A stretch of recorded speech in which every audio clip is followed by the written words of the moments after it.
जुलाई को supreme court में जो फैसला आया है उसी के बारे में इंफॉर्मेशन आपके सामने रखती हूं, क्योंकि आपको बता दूं 10 जुलाई को सुप्रीम कोर्ट में जस्टिस नागरत्ना और जस्टिस मसीह ने मुस्लिम महिलाओं पर जो फैसला सुनाया है उसमें है क्या, गुजारा भत्ते पर यह सुप्रीम फैसला सामने आया जहां तलाकशुदा मुस्लिम महिलाएं भी गुजारा भत्ते की हकदार है।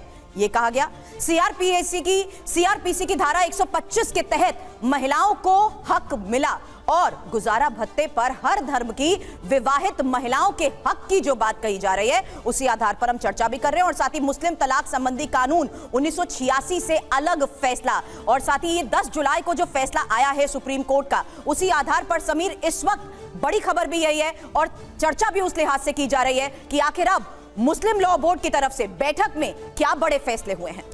जी हाँ, और इसके बारे में तमाम जो मौलाना हैं ताल्लुक रखने वाले बोर्ड से वो बता भी रहे हैं। मुस्लिम पर्सनल लॉ बोर्ड के सदस्य कमाल फारूकी का भी एक बयान सामने आया। उन्होंने कहा सुप्रीम कोर्ट के फैसले को चैलेंज किया जा सकता है।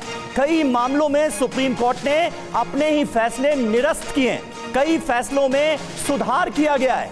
कमाल फारूकी क्या कह रहे हैं, सुनिए। कि सुप्रीम कोर्ट कभी भी फाइनल अथॉरिटी नहीं रही है।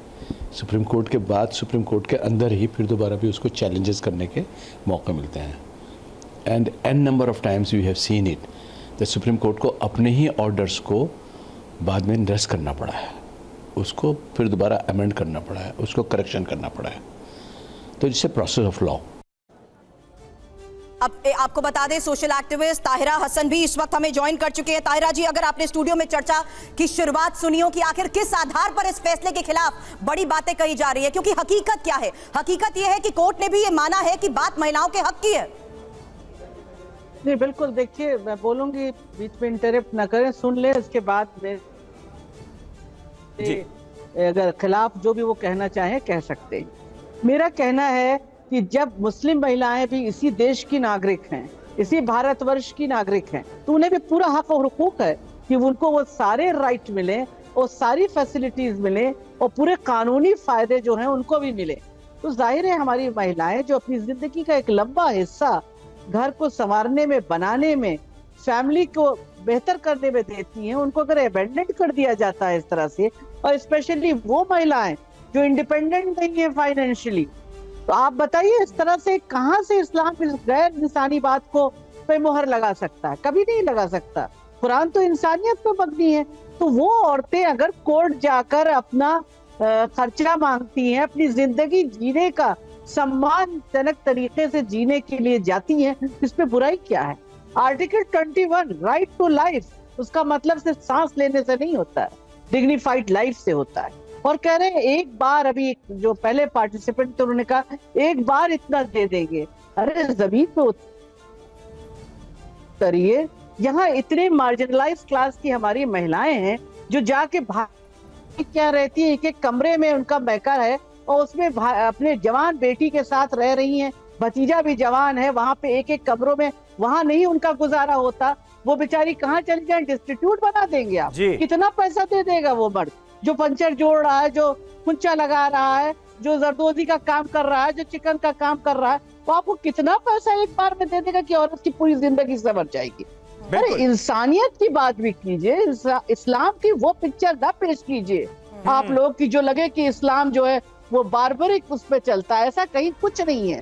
उसके लिए इंतजार बिल्कुल आपने सही कहा। और हाजी खान साहब यहाँ पर स्टूडियो में आपकी बातों को ताहिरा जी बहुत ध्यान से सुन रहे थे।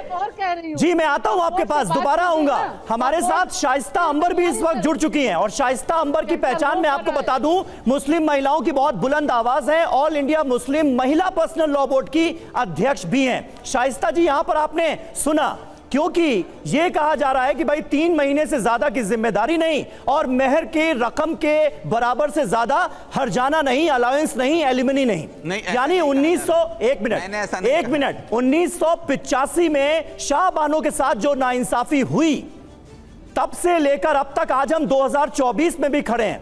मुसलमानों का एक जो कट्टर वर्ग है वो महिलाओं के हको हुकूक के खिलाफ क्यों नजर आता है, समझ पाई आप? देखिए, पहली बात तो मैं आप सबका शुक्रिया अदा करूंगी कि हमको भी आपने इस डिबेट में शामिल किया जी। और ये बात आप सब जानते हैं कि हम बहुत कई दशक से हम मुस्लिम महिलाओं और मुस्लिम महिलाओं के साथ साथ देश की महिलाओं के न्याय और अधिकार के लिए लड़ते आए जी। हैं, सड़कों पे आंदोलन किया है। ये तलाक का पहला जो सुप्रीम कोर्ट ने आदेश किया था 3 तलाक बैन पे, उस पर भी मेरे साथ बहुत अत्याचार और बहुत कुछ किया, लेकिन न्यायालय ने जीत दिया और इस्लाम का कानून और हमारे देश का संविधान कहीं ना कहीं पूरी तरह मानव जीवन की व्यवस्था, मूल्य व्यवस्था की सुरक्षा, न्याय अधिकार देता है। आप उसको चाहे संविधान कह दें, चाहे हमारा पर्सनल लॉ बोर्ड, चाहे हमारा इस्लामी शरीयत, पर्सनल लॉ बोर्ड की बात नहीं कर रही हूँ, ये पूरी तरह से महिलाओं की और पुरुषों की और बच्चों को न्याय अधिकार देता है। मैं कहती शरीयत ये कहती है, शरीयत वो कहती है, अरे शरीयत तो बहुत कहती है, आप कहाँ जमीन पर उस पर हक देते हैं। शाबानों के टाइम में जब वक्फ बोर्ड को के विभाग को तलाकशुदा महिलाओं को पैसा हर्जा खर्चा देने के लिए उनकी शिक्षा, उनका आश्रय होम, उनकी सारी व्यवस्था, बच्चों की व्यवस्था का देने का, पेंशन देने का हक दिया था, तो क्यों छुपा लिया लोगों ने? किसी से महिला आयोग भी नहीं जानता, थाना चौकी भी नहीं जानता, ये छुपा लिया गया। दूसरा, अब जो फैसला आया है तो ये हमारे सुप्रीम कोर्ट ने संविधान के अनुसार फैसला किया है। आप ये बताइए, क्या महिला को वो तलाक दे देता? जैसे एक साहब कह रहे थे पनिशमेंट, अरे तलाक जब इस्लामी जीवन की जीने की मूल व्यवस्था का एक संविधान है, तलाक रहमत हो तो पनिश क्या? आप तलाक के कुरान के अनुसार देंगे तो उनको जायदाद में, बाप की जायदाद में भी हक मिलेगा और महर भी सही मिलेगा। महर फातमी दे करके शौहर की जिम्मेदारी कुछ बनती है या नहीं बनती है? शाइस्ता जी, हम थोड़ा सा मुद्दे से मुझे लगता है भटक रहे हैं। तलाक के बाद देखिए हस्बैंड की जिम्मेदारी क्या बनती है? क्या सिर्फ 3 महीने का वक्त, 3 महीने का वक्त और मेहर के बराबर की रकम, यही काफी है?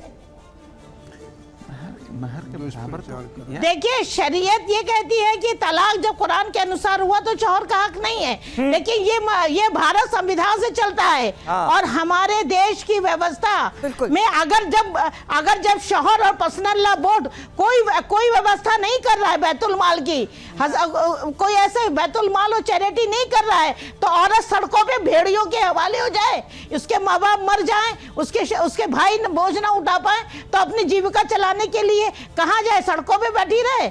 उसको देने का हक है, वो चाहे सरकार दे चाहे पति दे, उसको जीने का हक है। जियो और जीने दो। ये मुहर्रम का महीना है, यहाँ जियो के मुताबिक ही होगा ना। जवाब इस पर दे दीजिए।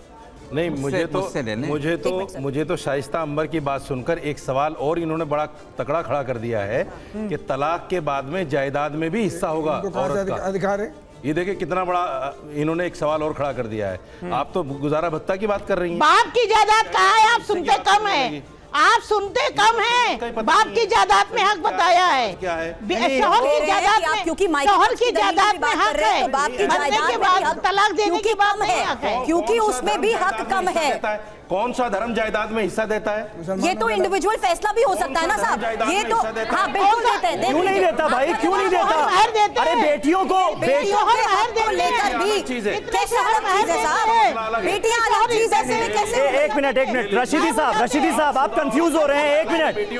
एक मिनट आपने मायके के पक्ष की बात की तो उन्होंने माँ बाप के अधिकार बेटियों के लिए क्या होते हैं उसका जिक्र किया है भाई। एक मिनट में हिस्सा देना अलग चीज है, लेकिन जिस औरत को हम तलाक दे रहे हैं, दे दी गई, उसको जायदाद में हिस्सा देना बिल्कुल अलग चीज है। आप उसको बेटियों से क्यों जोड़ रहे हैं? वो तो हर हालात का जिक्र कर रही है शाइस्ता। जायदाद में हिस्सा दो। ठीक है।